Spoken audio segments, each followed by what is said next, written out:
Bonjour à toutes et à tous, j'espère que vous allez bien, très bien, c'est NasGamer06 pour une nouvelle vidéo, une vidéo réaction par rapport à l'histoire qu'il y a eu dans ce lycée où un petit jeune avec un pistolet en plastique a braqué sa professeure pour lui demander qu'elle ne le marque pas absent. Et ça a été filmé, il y en a un petit derrière, il faisait un doigt d'honneur comme ça, donc ça a été filmé, ça a été partagé dans les réseaux sociaux. Malheureusement, c'était un petit black de quartier. Malheureusement, franchement, ça porte du tort à toutes les communautés, à toutes les banlieues. Je voulais pas faire cette vidéo. Franchement, je voulais pas faire cette vidéo parce que ça me gave. Mais j'étais au supermarché tout à l'heure en train de faire les courses et il y a une grand-mère qui me regardait comme ça à la caisse, elle me regardait méchamment, style comme ça.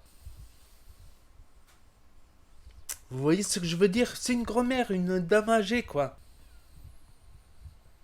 Franchement, de travers, avec un air énervé, ça m'a touché. Parce qu'il y a un ras-le-bol général des gens, faut se mettre à la place des gens. Et du coup, ça m'a donné envie de faire cette vidéo pour dire aux jeunes, donnez un bel exemple de votre communauté, donnez un bel exemple de vos quartiers, ne donnez pas un sale exemple comme ça. Et en plus, c'était un blague. Parce que ce problème, justement, à cause de cette médiatisation, que ça a tourné dans les réseaux sociaux, justement, ça montre le grand méchant noir ou le grand méchant musulman, le grand méchant arabe contre le gentil prof. Mais c'est un problème qui a toujours existé, qui n'est pas racial. Je me rappelle quand j'étais jeune dans ma classe, je crois en 6e, ouais, il y en avait un professeur qui s'appelait Monsieur Colomb au collège Capron de Cannes et il se laissait faire. Et dans la classe, j'étais le seul arabe. Il n'y avait pas de noir. Ou il y avait un noir, mais il était premier de la classe, quoi. Mais on va jamais en parler, ça, lui, du black premier de la classe, on va jamais en parler. Tous les élèves lui mettaient la misère et c'était des élèves d'origine française ou avec des noms de consonance hispanique, italien, de consonance européen. Il lui mettaient la misère parce que c'est un professeur qui se laisse faire. C'est-à-dire, c'est un professeur qui est en retrait, comme ça, qui parle doucement. Les élèves, ils lui parlaient mal, mais c'est pas ça le pire. Ils lui ont mis de la colle sur le siège. Ils lui ont mis de la colle sur le siège, il s'était assis, il avait le derrière, quand il allait au tableau écrire, il avait le derrière tout mouillé, ils lui ont mis des punaises mais il s'était pas assis, il lui jetait des boules de papier à mâcher, mais il faisait pas ça avec les professeurs un peu autoritaires, tout ça, il se la coulait tout ça, et c'était pas des arabes, et c'était pas des noirs, et voilà, moi je suis dégoûté qu'on médiatise ça, et qu'on mette en avant des mauvaises personnes, des personnes qui ont fait une connerie, ils n'ont pas pensé à la portée que ça allait avoir. C'était une blague peut-être, c'était qu'un pistolet en plastique. Mais c'est pour dire qu'il y avait des Français qui maltraitait des professeurs également quand j'étais petit en 6e, Monsieur Colomb, parce que c'est le professeur qui se laisse faire et au fur et à mesure, d'abord ça commence à lui parler mal, il voit qu'il répond pas, qu'il baisse la tête, il dit rien, et donc ils ont continué, il prenait du papier, il le mâchait, il lui jetait dessus, des fois ça collait sur son dos, ça collait au tableau, et toute la classe ils étaient là, hi hi hi, ha ha ha, ils se moquent, parce que c'était un professeur qui se laisse faire, qui n'avait pas beaucoup de caractère, qui n'avait pas beaucoup d'autorité. À ce moment-là, quand on est une personne qui n'a pas énormément d'autorité, il ne faut pas faire ce boulot de professeur d'une part parce que c'est des enfants, ils vont prendre confiance. Et je tiens à dire que ce n'est pas un problème racial, primo.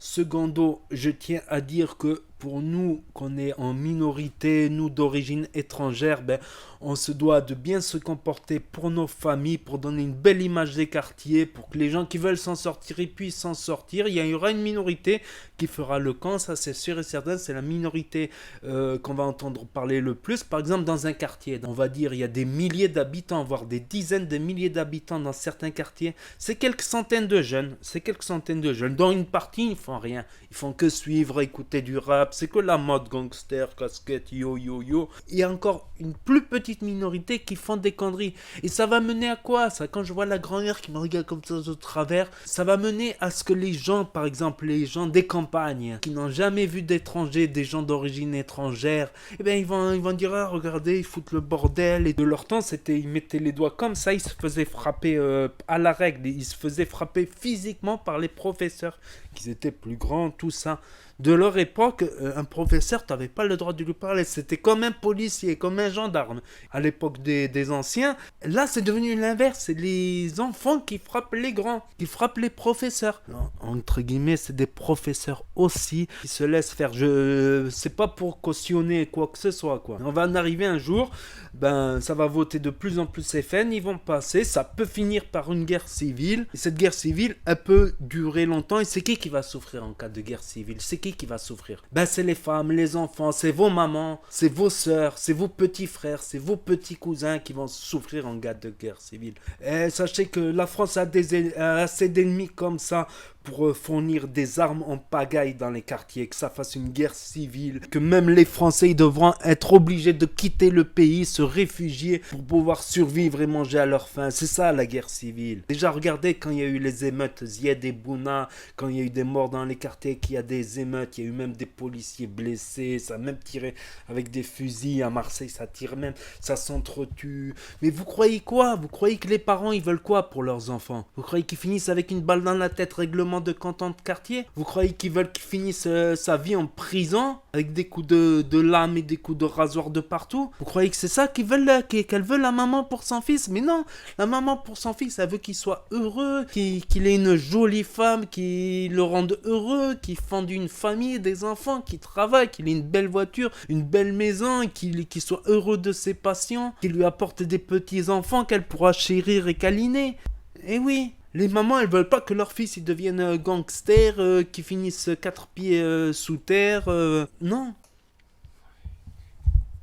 Et des minorités d'origine étrangère, certains blacks qui sont aussi français, par exemple, ils sont de Guadeloupe ou de Martinique, ils sont pas originaires, ils sont pas nés en Amérique du Nord comme ça sur les îles, ils ont été apportés. Il y a 2 siècles en arrière, à cause de l'esclavage malheureusement. Eux-mêmes, s'ils sont d'origine, de couleur étrangère, ils n'ont pas le choix d'être français, c'est comme ça. Les parents, ils sont venus travailler ici, pourquoi? Pour leurs enfants aussi, pour que leurs enfants ils réussissent, ils aient une chance de réussir de plus. Et nous, on gâche tout, on donne cette image. Moi-même, j'ai fait le camp quand j'étais jeune, mais j'avais toujours des limites, quoi. Et maintenant, voilà, dans les quartiers, dans les écoles, c'est celui qui est le caïd du quartier, je suis le caïd du quartier, je braque tout le monde, c'est moi le caïd. Mais vous savez, ça veut dire quoi, caïd, déjà, en maghrébin? En marocain, le caïd, c'est le gendarme, la gendarmerie, c'est-à-dire un militaire qui exerce la police dans des petites villes, en zone rurale, en zone urbaine. Je sais c'est quoi un caïd. Mon grand-père, il était caïd à l'âge de 14 ans.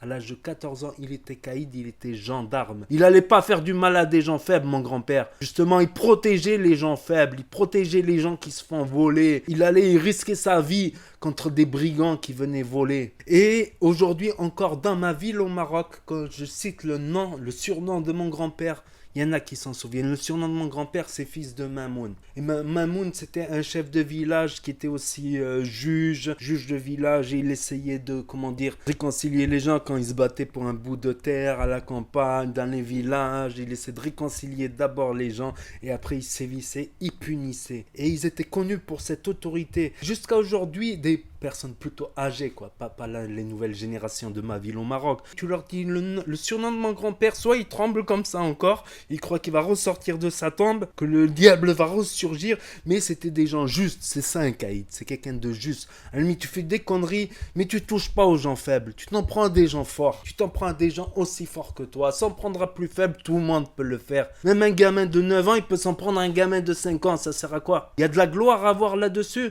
s'en prendre à un professeur qui est plutôt timide, effacé, réservé, qui arrive pas à avoir de l'autorité, c'est ça être fort? C'est ça être fort? S'en prendre à des gens plus faibles, plus réservés, plus timides? Non, ça c'est de la lâcheté. Parce que même un gamin, comme je vous ai dit, même un gamin de 8 ans, il peut s'en prendre à un gamin de 4 ans qui est plus faible. C'est pas ça le courage, c'est pas ça la force, c'est pas ça l'honneur. Et ça salit les communautés et ça divise le pays entre les gens de la ville et les gens des quartiers. Ça peut très très mal finir et après on va le regretter. Pourquoi? Parce qu'une guerre civile, ok, les quartiers peuvent durer longtemps, ok, ils sont chauds, ils sont équipés, tout ce que tu veux. Voire ils peuvent recevoir même des équipements de l'ex-Yougoslavie ou je sais pas quoi. D'autres pays ou la Corée du Nord qui voudraient foutre le bordel en France par exemple, par intérêt. N'oubliez pas, ils ont l'aviation. Ils ont l'aviation. Et c'est qui va se prendre les dégâts collatéraux? Ben c'est nos mères, c'est nos petits frères, c'est nos petites sœurs, c'est nos cousines. Vous êtes des hommes, vous pouvez courir, vous cacher dans les caves, tout ça. Mais certains, c'est nos grands-mères, c'est nos grands-pères qui n'arriveront pas à bouger et qui se prendront des dégâts collatéraux. Ou bien vous faites le con, mais c'est un autre qui va payer, qui a rien fait et qui va payer à votre place. Parce que les policiers, ils commencent à être de plus en plus chauds. Même la grand-mère qui me regarde comme ça. Comme ça, moi justement, ma chaîne, il y a un public assez jeune sur ma chaîne. Et ben, montrez l'exemple. Montrez que vous êtes des bonhommes. Donnez une bonne image à votre quartier. Donnez une bonne image à votre communauté. On a tous fait le camp. Faut tourner la page. Il faut arrêter de rire à des imbécilités. Parce qu'il n'y a que des conneries qui vont faire rire, bien sûr. Mais essayez de faire quelque chose bien, ça sera bien pour vous. Parce que l'école, c'est important quand même. Même pour moi, regardez ma chaîne YouTube, si elle marche bien, c'est ça grâce à quoi? Parce que j'ai été chercher des idées jusqu'à l'étranger, jusqu'aux États-Unis, qui ont souvent une longueur d'avance sur nous, en informatique, en réseaux sociaux, tout ça. Donc ça m'a aidé de fréquenter des chaînes anglaises, des chaînes qui parlent étranger, la culture générale. C'est important de savoir des choses. Voilà, un jour, vous êtes avec des gens, vous êtes avec votre fiancé et son père et sa mère qui vous invitent au restaurant, tout ça, avant le mariage, quoi que ce soit, vous pourrez toujours dire au beau-père, moi je sais ça, l'histoire de la ville, c'est comme ça, il y a eu ceci, il y a eu cela. Vous pourrez parler politique, ceci, il faut aider les gens, il faut faire ceci, cela. Voilà, ça vous aidera que votre beau-père, il dira, mon beau-fils, c'est quelqu'un de bien, il est intelligent, il connaît des choses, il a des sujets de conversation, ceci, cela, ma parole. Tu vas arriver devant le beau-père. Ok, devant les potes, tu peux faire yo, yo, yo, ça va et tout. Wesh, wesh. Mais tu crois que tu vas arriver devant ton beau-père, tu vas dire wesh, wesh, yo, yo. Moi, je vais faire star de rap, ceci. Il va dire quoi? Il va dire c'est quoi ce truc? Il touche pas à ma fille, lui. Je veux pas qu'il rentre dans ma famille, lui. Ma parole. Donc voilà.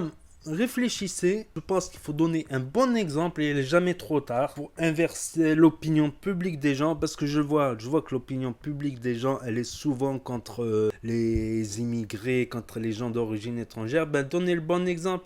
C'était de bien de voir que dans les quartiers par exemple des gens qui, quand le bâtiment il a été en feu, des gens aient sauvé des mamans, des enfants qui étaient piégés dans leurs appartements et qu'ils avaient peur de la fumée, tout ça. C'est bien de voir aussi ce jeune immigré noir qui a escaladé l'immeuble pour sauver un petit enfant qui allait tomber de son balcon. Ça, c'est des choses bien, ça donne une bonne image de nous. Ou bien qu'il y ait des footballeurs qui marquent des buts pour l'équipe de France, comme Zinedine Zidane à l'époque. Ça, c'est bien ça. C'est des bons exemples, c'est des gens qui font des bonnes choses. Même The Kiri qui fait des vidéos gaming, c'est bien. Il divertit les jeunes, il divertit les gens, jeunes ou moins jeunes. Ça, c'est des bons exemples. Ça, c'est des gens qui aident nos communautés et qui font que on sera dans une ambiance de paix et que peut-être qu'en donnant une meilleure image, on aura plus d'emplois dans les quartiers, par exemple, parce que vous savez, ça, c'est bien aussi de gagner 2000, 3000 euros par mois après avoir évolué, s'acheter une belle Audi, une belle BM, avoir une piscine, des soirées avec les amis, chérir la femme qu'on aime. C'est bien, au lieu d'aller galérer, vous faites comme vous voulez. Voilà, je dis ce que j'avais à dire. Je voulais pas le dire, mais je sens l'ambiance générale qui se dégrade de jour en jour, d'année en année. Voilà, c'est une parole de grand frère, une parole de grand cousin. Vous m'écoutez pas, s'en prendre à des plus faibles, c'est facile. C'est facile de s'en prendre à des plus faibles, à des gens qui n'ont pas beaucoup d'autorité, qui sont réservés, timides, ou à des gens plus petits, moins forts, c'est facile. Par contre, montrer le bon exemple, faire quelque chose de bien pour soi et les proches, c'est plus difficile. Et donner une bonne image, c'est plus difficile. Ça demande plus d'efforts. À méditer. Après, vous faites comme vous voulez. Voilà, j'ai dit ce que j'avais à dire. Ne serait-ce qu'il y ait une personne, 2 personnes, 3 personnes qui aient compris mon message et qui demain essaie de changer d'attitude pour sa maman, pour son papa, pour ses petites sœurs, ses petits frères, ses petits cousins, ça sera une grande victoire. Ça sera une grande victoire dans le bien, quoi. Donc n'hésitez pas à partager cette vidéo à vos amis. Voilà, moi je dis ce que j'ai à penser en face. J'ai fait des conneries, je suis passé par là, j'ai eu des limites aussi, voilà. J'ai appris à avoir des limites, à pas aller trop loin non plus, quoi. Et aussi maintenant avec tous les réseaux sociaux archi présents partout, l'information ça va vite, quoi. Ça va très très très vite de faire tourner une vidéo qui est pleine de commentaires, hi hi hi, ha ha ha. Comme je vous ai dit, c'est facile, s'en prendre à un professeur qui est réservé, timide, qui n'a pas beaucoup d'autorité. Allez vous en prendre au grand professeur qui est comme ça. Et à l'époque, comme je vous ai dit, à l'époque des grands-mères, les professeurs, ils te mettaient comme ça, les doigts comme ça, ils te frappaient. Et ça fait mal. Et ça fait mal de recevoir une coup de règle sur les doigts. N'oubliez pas donc de mettre un pouce bleu et de commenter, de me dire ce que vous en pensez, en bien ou en mal. On est là pour discuter, parler, s'échanger les points de vue ensemble. Il n'y a pas de problème. Et abonnez-vous, ceux qui ne l'ont pas déjà fait. Je fais du gaming, mais pas que. Je ferai aussi des vidéos conseils de grands frères. Je ne comptais pas la faire au début, mais... c'est plus fort que moi, fallait que je réagisse quoi. Merci à tous d'avoir regardé jusqu'à la fin. Si vous avez regardé jusqu'à la fin, marquez hashtag NasGamer06. Tchuss, à bientôt. On va essayer de faire des vidéos plus divertissantes dans les jours à venir. Mais il fallait que ça sorte, voilà, c'était plus fort que moi. Il fallait que je passe le message, qu'il soit compris ou pas, ben tant pis. J'ai fait ce que j'ai fait le minimum que je pouvais faire. Tchuss, merci.